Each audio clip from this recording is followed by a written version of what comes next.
Amados hermanos, Dios les bendiga en esta noche. Es un privilegio poder estar aquí con ustedes. Debo decirle que mi corazón se alegra de saber que Dios nos da la oportunidad, el tiempo, la salud, la provisión, todo lo necesario para poder llevar a cabo su propósito.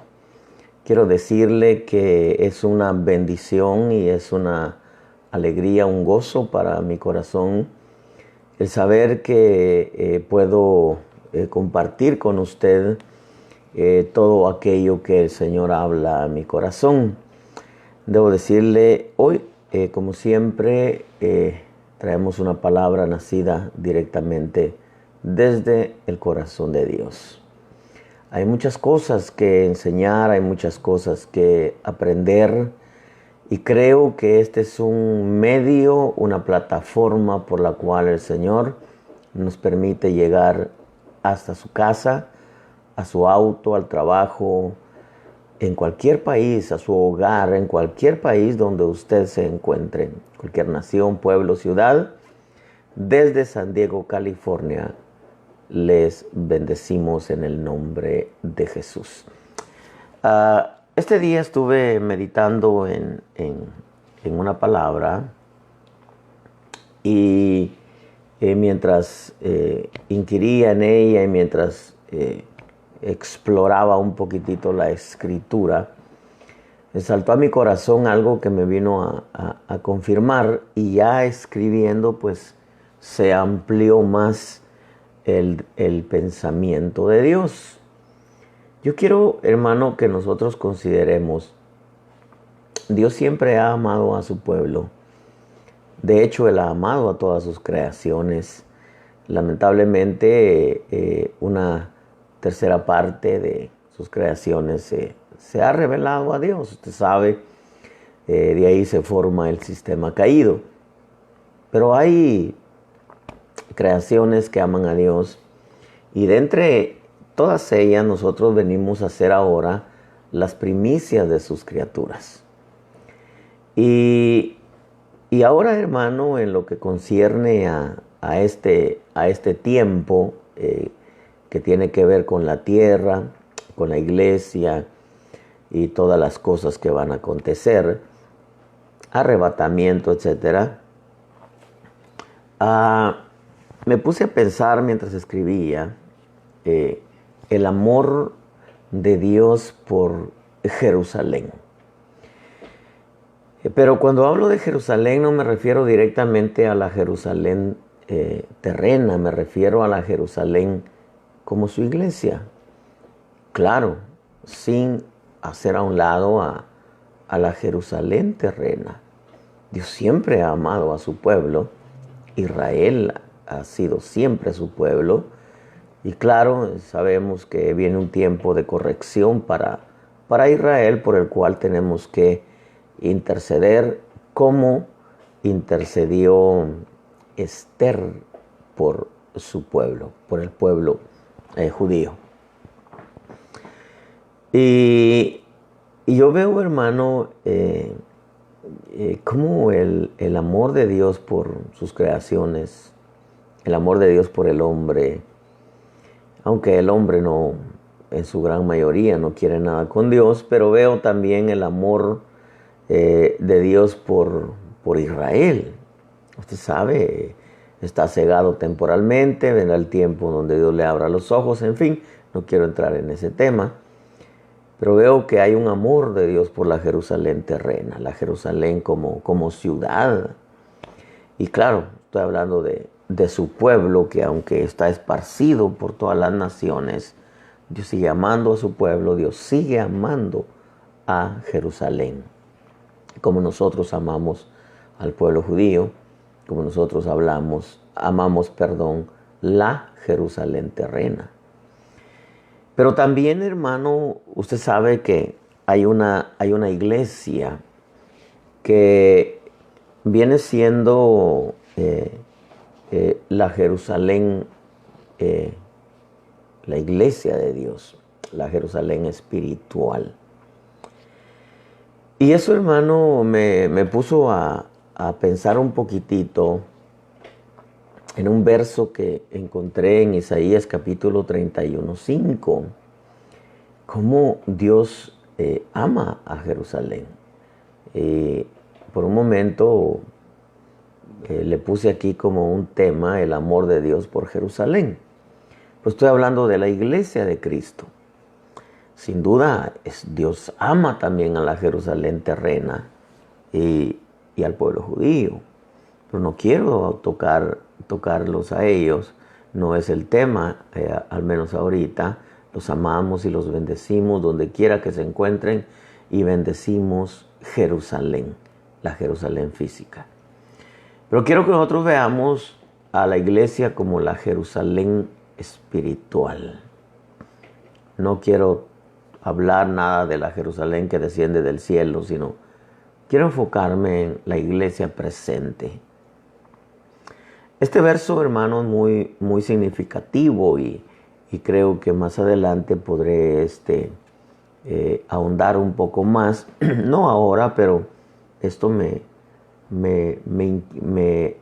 inquieta en el sentido de buscar más acerca de este verso. Por ahora, hermano, hay algo que yo quiero transmitirles según el deseo y el pensamiento de Dios. Isaías 31:5 dice: como aves que vuelan, así protegerá el Señor de los ejércitos a Jerusalén. La protegerá y la librará, la perdonará y la rescatará. Aquí hay cuatro sucesos, 4 etapas, 4 ministraciones, 4 cosas que Dios va a hacer con Jerusalén. Pero que también, hermano, como el tema es la iglesia como la Jerusalén espiritual de Dios, me llamó mucho la atención porque este verso para mí es revelador. Esto me habla a mí del amor de Dios por Jerusalén. El Señor que ama a su pueblo. Usted sabe que aún dentro del deseo del corazón de Dios, en Isaías dice que el Señor va a restaurar en Jerusalén sus jueces como al principio, para que vuelva a llamarse ciudad fiel, ciudad de la verdad. En otras palabras, los ojos del Señor nunca se han desprendido de Jerusalén.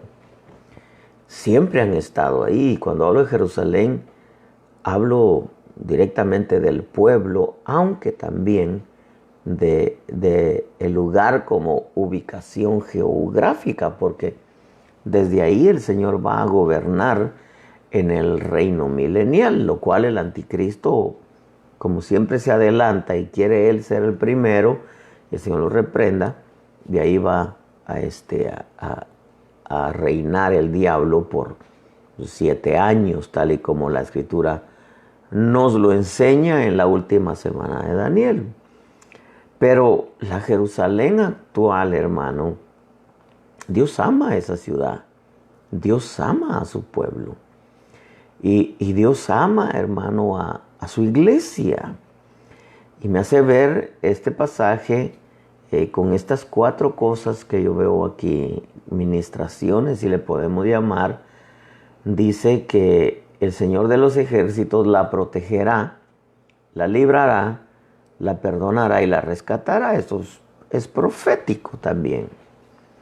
Pero eso aplicado a la iglesia, fíjese que la versión al día dice: como aves que revolotean sobre el nido, el Señor Todopoderoso protegerá a Jerusalén.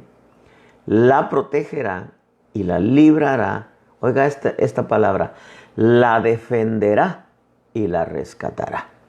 Me gusta mucho esa palabra de la defenderá. Jerusalén, la versión Jerusalén, edición 1976, dice: como pájaros que vuelan, así protegerá Yahvé Sebaot a Jerusalén. Protegerá y librará, perdonará y salvará. La versión lenguaje sencillo dice: yo protegeré. Mire, esta versión está rica. Yo protegeré a Jerusalén como protege el pájaro a su nido. Yo la cuidaré y la salvaré.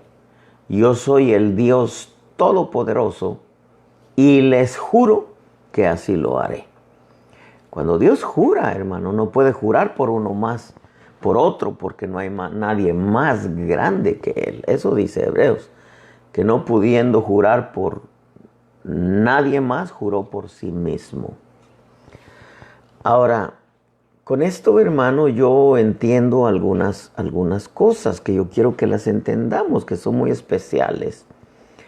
Y yo veo que para proteger a Jerusalén y para cuidar a Jerusalén, hablo de la iglesia, centrémonos en la iglesia, Dios, hermano, tuvo que constituir, establecer, llamar, preparar, ordenar, enviar, habilitar protectores de su Jerusalén, protectores de la iglesia. Y entonces veo, por ejemplo, en Jeremías capítulo 33, verso 19.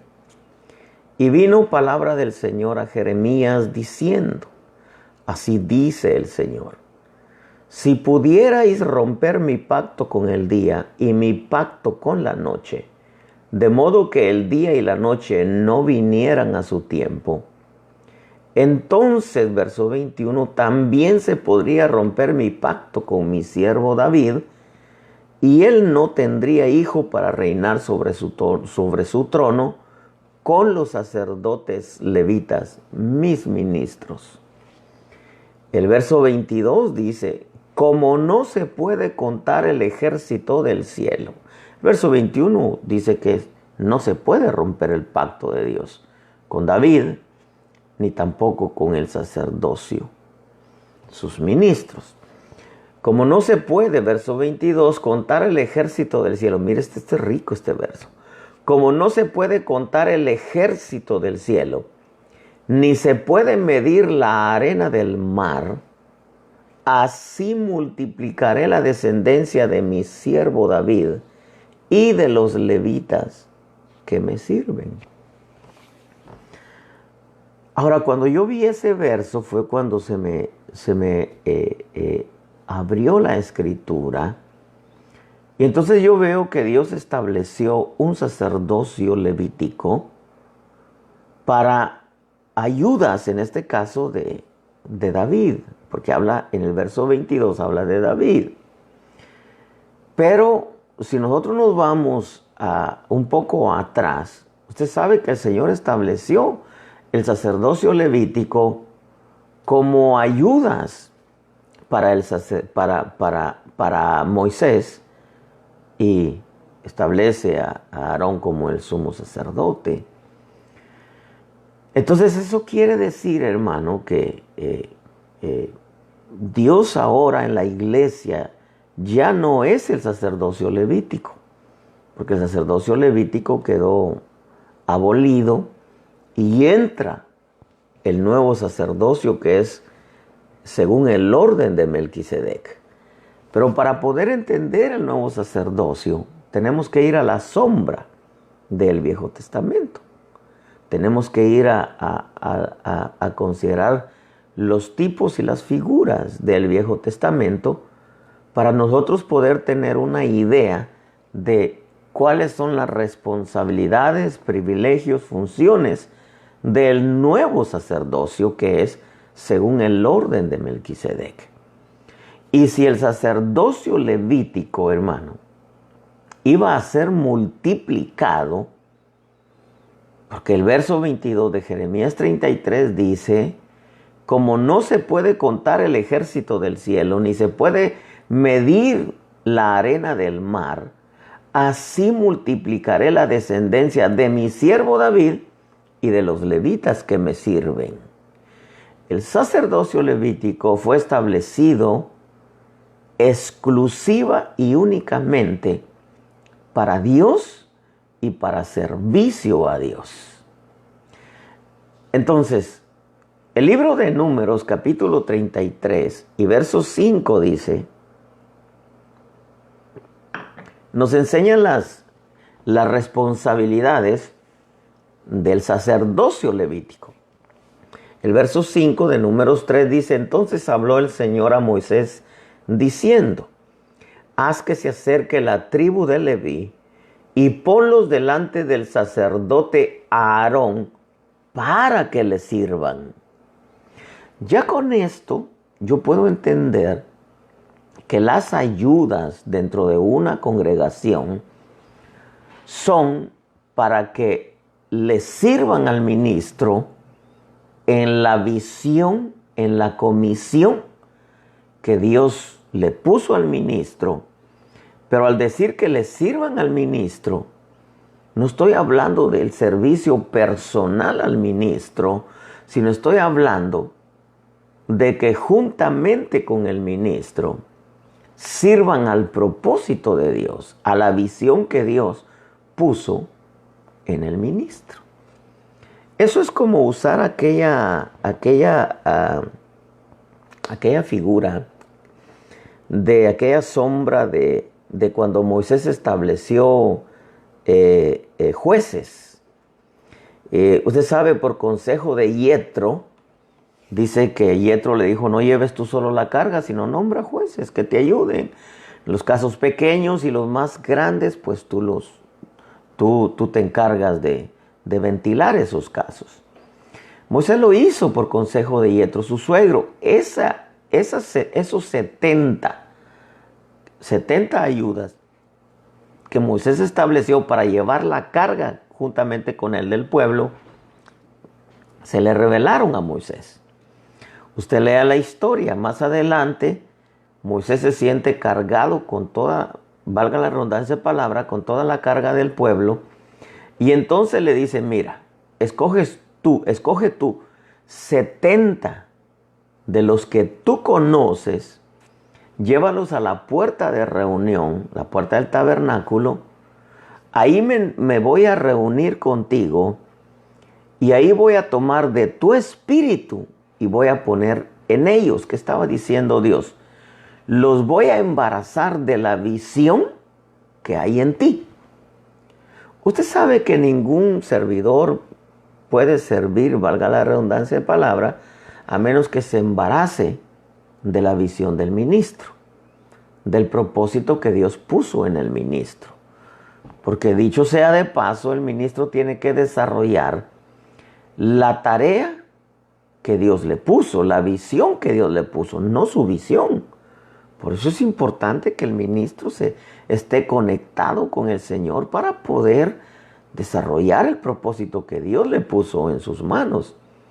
Eso nos lo enseñó el sacerdote por excelencia, Jesús.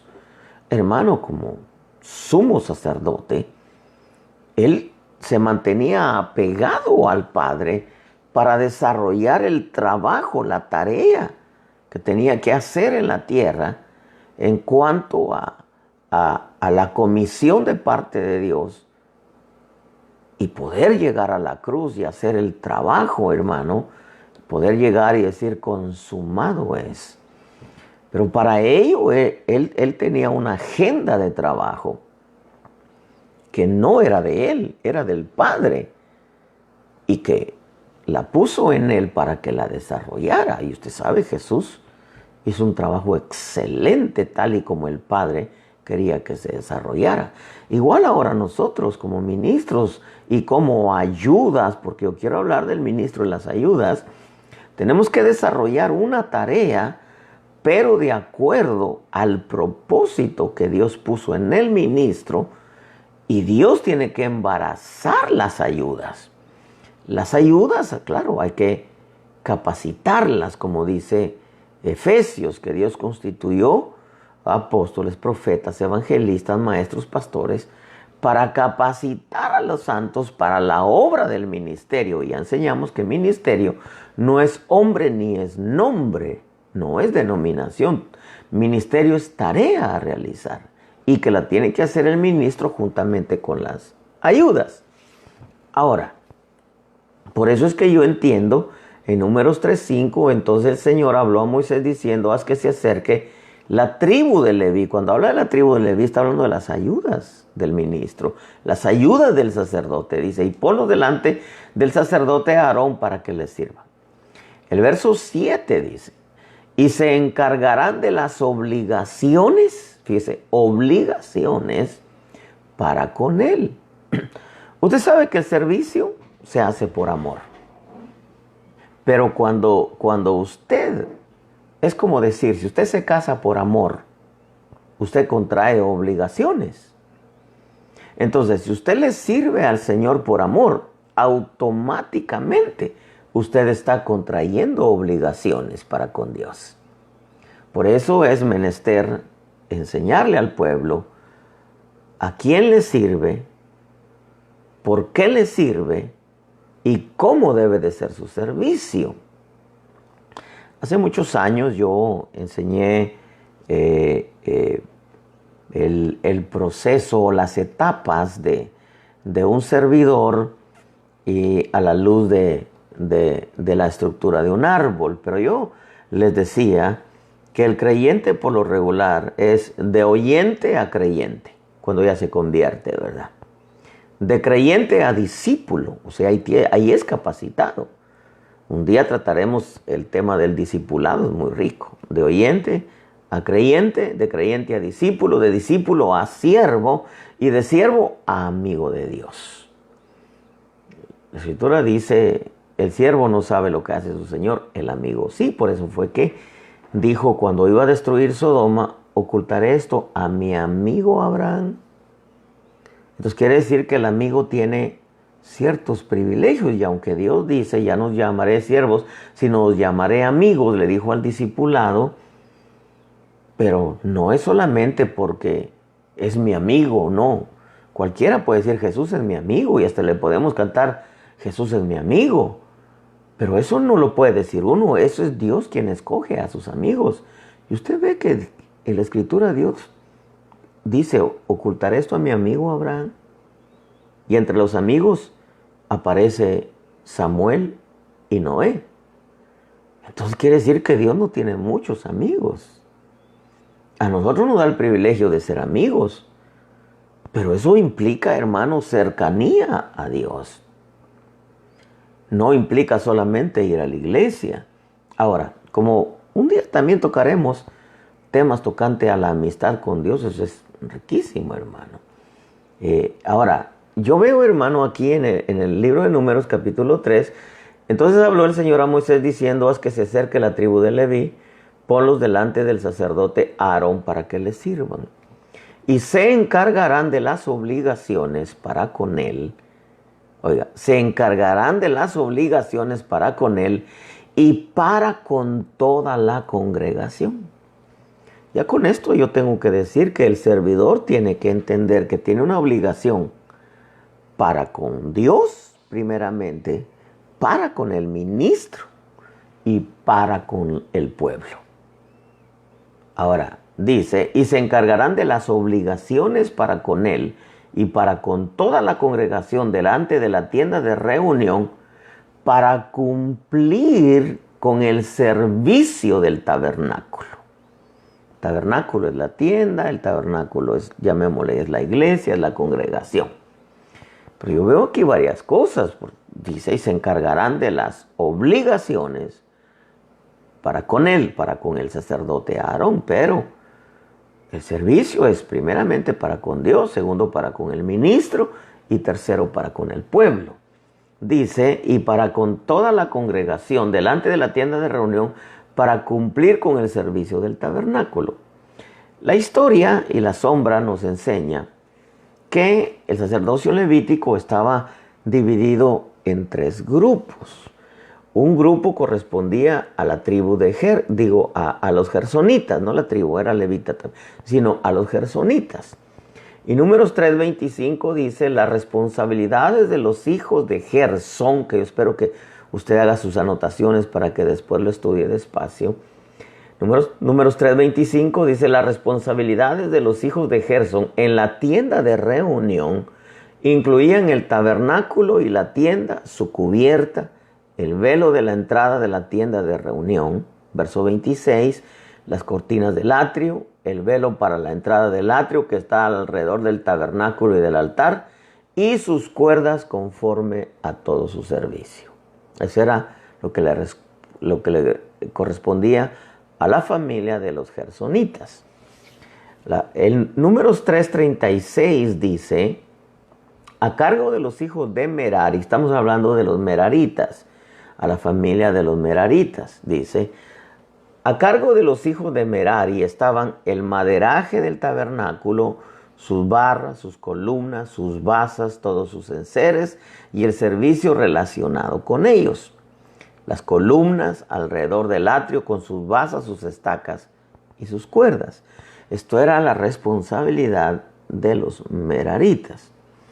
Números 3:29 habla de los coatitas, los cuales tenían la mayor responsabilidad. Dice, las familias de los hijos de Coat habían de acampar al lado sur del tabernáculo.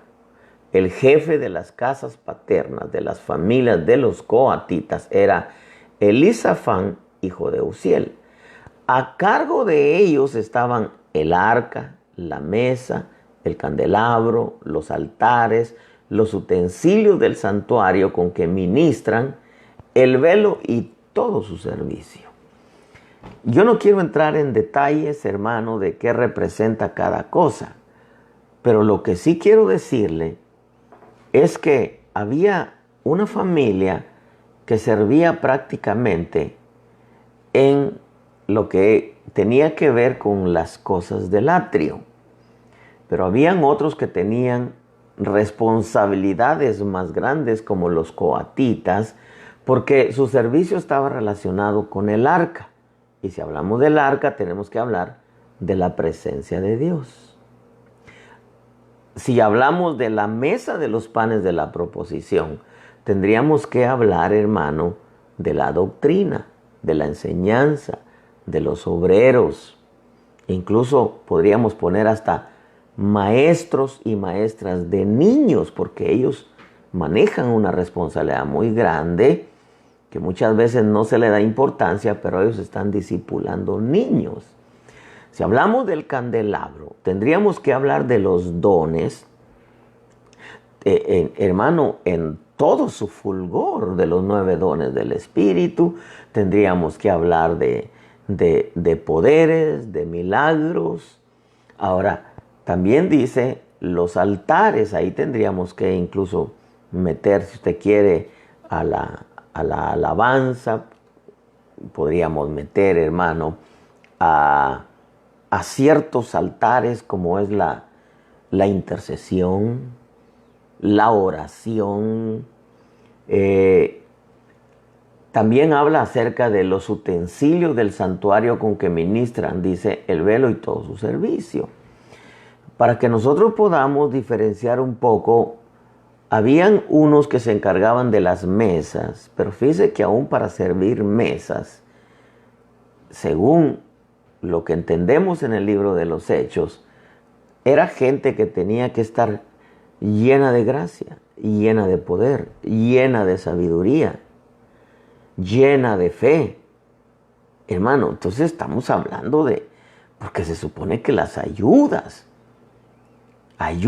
del ministro y responsable de sus obligaciones para con el pueblo, hermano, tienen que estar llenos del Espíritu, llenos de fe, llenos de sabiduría, llenos de poder, llenos de gracia, porque van a tratar con gente.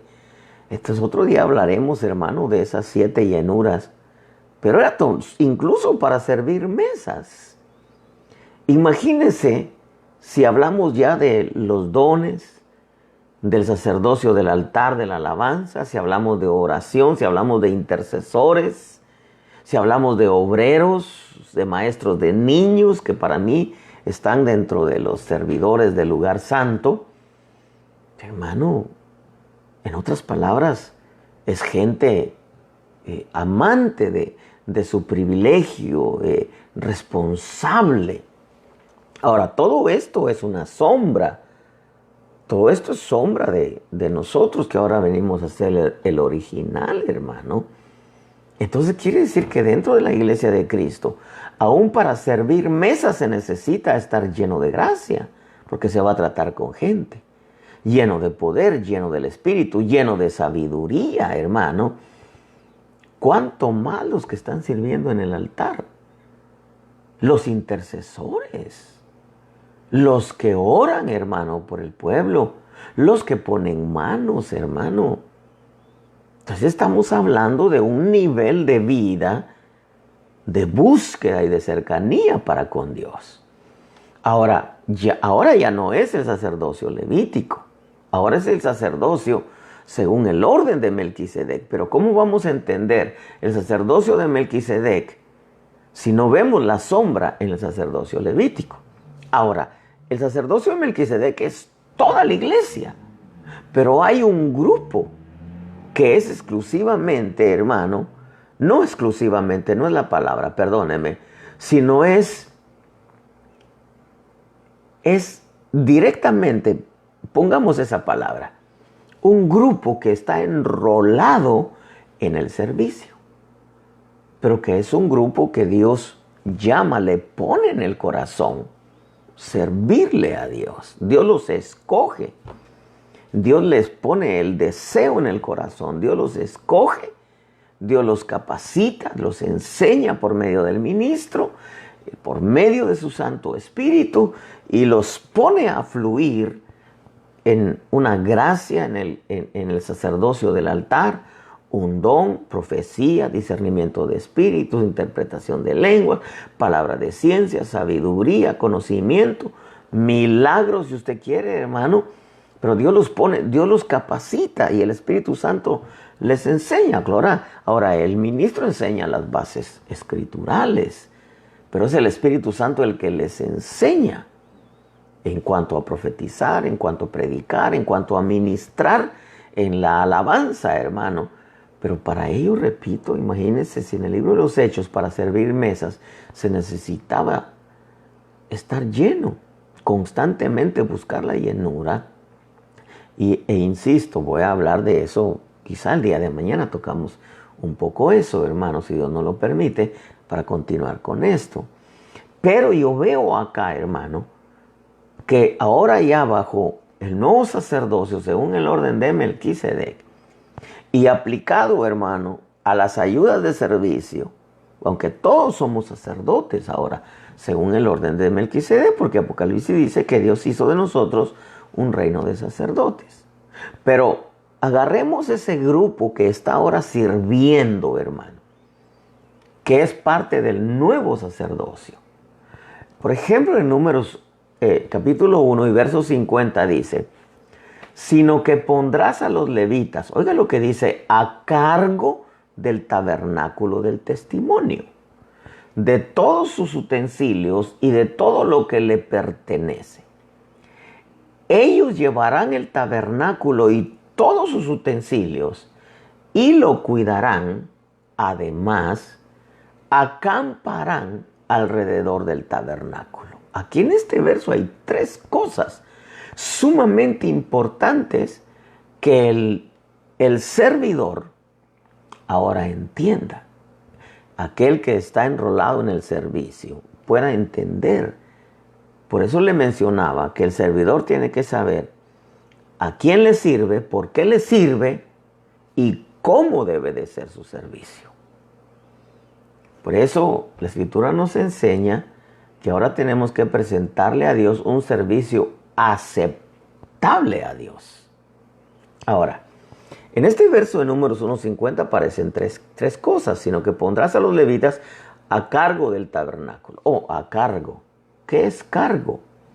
Es un encargo. ¿Y qué es un encargo? Es una carga. ¿Y qué es una carga? Una responsabilidad. ¿Y qué es una responsabilidad? Una obligación. Cuando decimos alguien es responsable, es porque contrajo una obligación. Entonces, un cargo es un encargo es una carga es una responsabilidad y una responsabilidad es una obligación. Interesantísimo, hermano. Entonces quiere decir que cuando uno asume un privilegio de servicio a Dios, uno prácticamente se está echando una carga encima. Pero en realidad no nace en uno servirle a Dios. No debería nacerle a menos que Dios haya engendrado o puesto dentro del que va a servir el deseo profundo de servirle. Y que se pueda dejar capacitar, porque si no, nunca llegará a ser un buen servidor. Esto es interesantísimo, porque debe de entender a quién le sirve, por qué le sirve y cómo debe de servirle. Entonces, cuando le dice, sino que pondrás a los levitas a cargo del tabernáculo, les está diciendo, pondrás una carga sobre de ellos. Ahora, Números capítulo 4 y verso 19 dice, esto haréis con ellos para que vivan y no perezcan cuando se acerquen a los objetos santísimos. Aarón y sus hijos entrarán y señalarán a cada uno de ellos su trabajo y su carga. Aquí viene hablando de los coatitas. El contexto. No le quise leer todo el contexto. Pero ¿qué está diciendo? Aarón y sus hijos entrarán y señalarán a cada uno de ellos su trabajo y su carga. Entonces quiere decir que es responsabilidad del ministro, ya cuando alguien asume una responsabilidad de servirle a Dios en la obra, dejarse guiar en su servicio y sus responsabilidades en el trabajo que tiene que desarrollar en la obra. El ministro tiene que decirle, tiene que someterse a la autoridad del ministro, y si el ministro constituye líderes, entonces someterse a la autoridad del líder. La primera iglesia que el Señor me permitió pastorear en San Diego, yo trabajaba con 18 parejas, todos eran líderes, cada mes nos juntábamos, nos íbamos a un restaurante, comíamos algo, la iglesia pagaba eso, todo lo que se comía ahí, hermano. Teníamos una iglesia un poquitito en número grande, y pues habían fondos, no había problema, y claro, hermano, el obrero es digno de su jornal. Entonces comíamos y platicábamos cómo iba funcionando su servicio, qué cambios habían de hacer, etcétera. Pero yo les decía, bueno, me basaba en el reporte que ellos me daban mensualmente. Y había una ley, yo constituí una ley, hermano, para todos los que quisieran servir. Era que sirvieran 6 meses en un lugar, 6 meses en otro, hasta que ellos se ubicaran, hermano, se ubicaran en el lugar donde ellos se sentían a gusto trabajar. Ahora, algunos decían, yo aquí quiero servir, y ahí se quedaban, hermanos, sirviendo. Porque, usted sabe, el servicio a Dios es una profesión desde la perspectiva divina. Muchos menosprecian el servicio. Está sirviendo ahí, ¿para qué sigues sirviendo ahí, hombre? ¿Acaso te pagan? Y usted sabe, porque no entienden el privilegio y el honor, hermano, que es servirle a Dios, al ministro y a sus santos, a su pueblo. Pero, hermano, yo les decía, bueno, sirva un tiempo aquí, si no se siente a gusto, cámbiese de privilegio, pero el límite era 6 meses. Algunos, hermano, encontraban en el primer lugar donde servían, ahí se quedaban ya permanente. Pero asumían su carga, hermano. Pero dice también en el verso, en este mismo verso, dice, y lo cuidarán. Dice, sino que pondrás a los levitas a cargo del tabernáculo del testimonio, de todos sus utensilios y de todo lo que le pertenece. Ellos llevarán, dice, el tabernáculo y todos sus utensilios y lo cuidarán. Entonces yo quiero darle el verso, hermano, de Génesis capítulo 2:15. Cuidar implica el trabajo de servicio dentro de la iglesia. Génesis 2:15 dice, entonces el Señor Dios tomó al hombre y lo puso en el huerto del Edén para que lo cultivara y lo cuidara. Entonces, esto implica, hermano, el servicio que se hace. Se tiene que hacer con cuidado, se tiene que hacer con diligencia, se tiene que hacer con reverencia, se tiene que hacer con amor, se tiene que hacer, hermano, con arte, si usted quiere, buscar la manera de que su servicio sea efectivo y que sea con mucho cuidado. Ahora, eso es algo que también tiene que entender el servidor. No es, yo lo voy a hacer y ahí como caiga, no hay problema. No, no, no. Tiene que hacerlo con dedicación, con diligencia, con cuidado, con amor, con temor, buscando la manera, hermano, de que las cosas salgan bien. Tiene que tener iniciativa, etcétera. Pero también dice, hermano, acamparán alrededor. Y alrededor, cuando algo está alrededor, significa protección. Usted sabe que a David lo ungió el pueblo. Lo ungió Samuel, que representa la unción del Espíritu Santo. Lo ungió Judá, que representa la unción de la alabanza, porque el verdadero director de alabanza en una iglesia no es el que está al frente del grupo, sino es el pastor. Sobre él está la unción, hermano. Lo ungió Judá, pero lo ungió el pueblo. Y el pueblo, usted lea la historia, lo rodeó y le dijo, ya de antes que Saúl fuera rey, tú entrabas y salías delante de nosotros y nos pastoreabas. Entonces, la unción ministerial.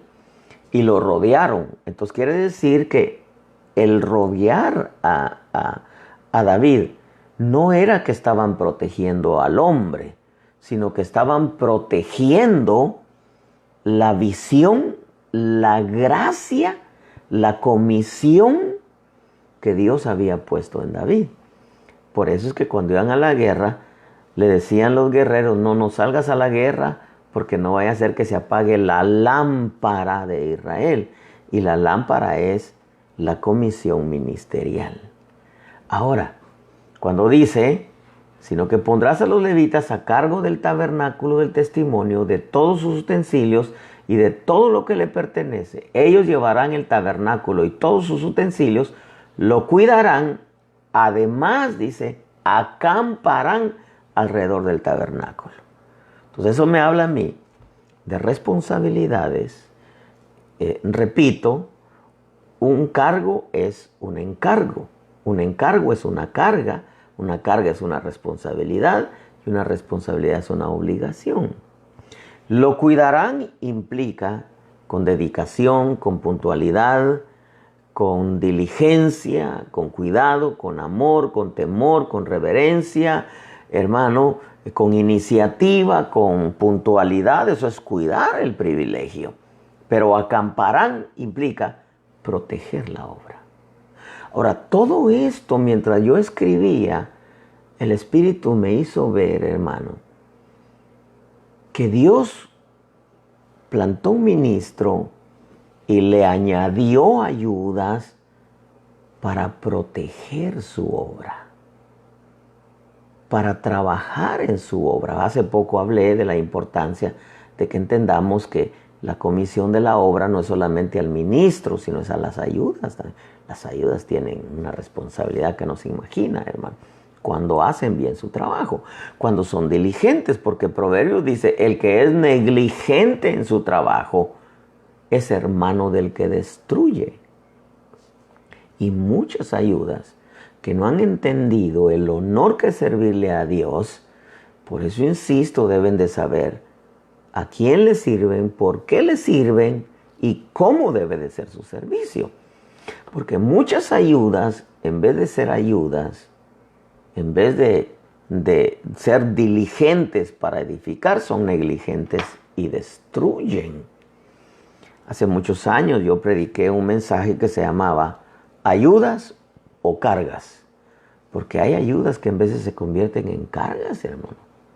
Son irresponsables, impuntuales, negligentes, insujetos, irreverentes, sin iniciativa. Entonces, yo creo que este tiempo que viene, hermano, este tiempo que viene, y déjame transmitirte esta palabra nacida directamente del corazón de Dios. este tiempo que viene es un tiempo donde, como viene una nueva gama de ministros que van a enfrentar lo más crudo que viene, hermano, en contra de la iglesia. Yo ya dije, y no es el tema, Dios está haciendo a un lado ministros y está matando ministros. Aunque yo creo que algunos murieron porque terminaron su tarea, hicieron un buen trabajo. Pero yo creo que Dios está haciendo a un lado ministros que dejaron de hacer su tarea. Y está capacitando ya dentro de la iglesia una nueva gama de ministros que Dios los va a ungir de una manera como no tiene idea.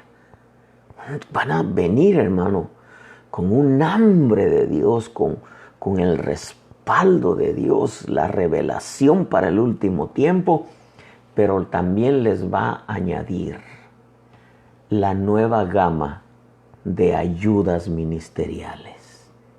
Oh, hermano, mire, yo te lo estoy diciendo y siento algo tan especial de parte del Espíritu Santo en este momento. Porque Dios está preparando una nueva línea ministerial, hermano, de apóstoles, profetas, evangelistas, maestros y pastores. Y juntamente con ellos, Dios está preparando, en medio de todo lo que hemos visto dentro de la iglesia, siempre hay un remanente, hermano. Dios está preparando una nueva gama, un ejército de ayudas que van a caminar, hermano, junto al nuevo ejército de ministerios para esta recta final de su iglesia. Dios estableció un ejército de levitas, según leímos en Jeremías 33:22. Como no se puede contar el ejército del cielo, ni se puede medir la arena del mar, así multiplicaré la descendencia de mi siervo David y de los levitas que me sirven. Eso quiere decir, ahora en la recta final de la iglesia, Dios va a hacer que se multipliquen los ministros, pero no cualquier ministro, hermano. Va a ser un ejército de ministros, hermano, dispuestos a dar su vida por el ministerio. Un ejército de ayudas, hermano, ayudas comprometidas con Dios. Dios estableció el ejército de levitas en el viejo pacto. ¿Cuál era su comisión? Proteger su Jerusalén, la Jerusalén de Dios. Proteger su pueblo, proteger su obra. El sacerdocio levítico se desvió, se alejó, abandonó su responsabilidad. Bueno, esa es otra historia. En la iglesia siempre ha habido un servidor, un remanente fiel, hermano, que no dobla sus rodillas ante Baal, que no dobla sus rodillas ante el sistema de Babilonia, ante el sistema del nuevo Nabucodonosor. Hermano, Dios está preparando un ejército de ministros y un ejército de ayudas ministeriales para enfrentar esta recta final, para proteger Dios su Jerusalén. Dios está preparando el sacerdocio para esta recta final. Un ejército de ayudas que lleven la carga con los ministros. Un ejército de ayudas comprometidos con la visión dada al ministro. Un ejército de ayudas diligentes en su trabajo. Diligente es que le ponen interés, esmero, rapidez, eficacia en el cumplimiento de su obligación. Dios está preparando un ejército de ayudas comprometidos seriamente para con Dios por amor y gratitud. Y eso les está haciendo y les va a llevar a contraer obligaciones juntamente con ese nuevo ejército de ministros. Ayudas que van a proteger la obra, que van a proteger la Jerusalén de Dios, porque como dice Isaías 3:15, como aves que vuelan, así protegerá el Señor de los ejércitos a Jerusalén. La protegerá, la librará, la perdonará y la rescatará. Hermano amado, Dios está preparando. Está haciendo un lado a los perezosos, a los negligentes, a los impuntuales, hermano, a los insujetos, a los que no tienen interés, ni esmero, ni son rápidos en desarrollar lo que Dios les pide y que no son eficaces. Dios los está haciendo a un lado y está preparando un ejército de ministros. Pero a esos ministros Dios les va a añadir un ejército de ayudas, hermano, para proteger su Jerusalén, porque Dios ama a su iglesia. Y el libro de Hebreos capítulo 6 y verso 10 dice: porque Dios no es injusto, como para olvidarse de vuestra obra y del amor que habéis mostrado hacia su nombre, habiendo servido y sirviendo aún a los santos. Si tú que me estás viendo, ministro, no has escatimado tiempo, ni fuerzas, ni dinero para llevar a cabo lo que Dios puso sobre tus hombros, por amor a la Jerusalén, por amor a ese pueblo, Dios te va a añadir. Por eso no te extrañes que te quite ayudas, que te quite ayudas. No te extrañe que de pronto fulano se vaya, mengano se vaya, es Dios quitándotelas. Es Dios quitándote sacerdocio del altar, quitándote gente que supuestamente ora, intercede, ministra, aconseja, libera. No te extrañes que Dios te las esté quitando, porque Dios te está preparando un nuevo ejército de ayudas, porque Dios ama su Jerusalén, así como tú la amas también. ¿Quién crees que puso ese amor en tu corazón hacia su pueblo? Dios. Y Dios te va a añadir ayudas para que tú lleves a cabo el propósito de Dios en esta recta final. Y si Dios te lleva antes de que Él venga, y te lleva antes del arrebatamiento, va a haber un legado atrás. Un legado que Dios te está permitiendo ahora formar para poder llevar a cabo en esta recta final el propósito de Dios.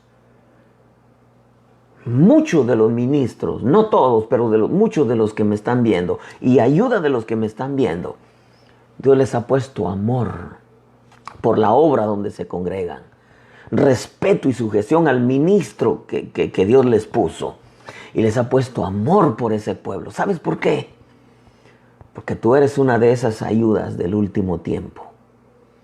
En esta recta final, Dios ama Jerusalén, y como dice Jeremías, la protegerá, la librará, la perdonará y la rescatará. Pero Dios necesita hombres y mujeres. Como dijo el Señor: he hallado a David un hombre conforme a mi corazón. Dios está ahora buscando y ya preparando a muchos, y les ha puesto de su corazón en el corazón de ellos el amor hacia su obra, el amor hacia su Jerusalén, el amor hacia su iglesia. Y esas ayudas, hermano, van a proteger la obra, como decía mi abuela, a capa y a espada, hermano. La van a proteger, porque la iglesia va a enfrentar a un sistema, hermano, que se va a dejar venir contra todo, hermano.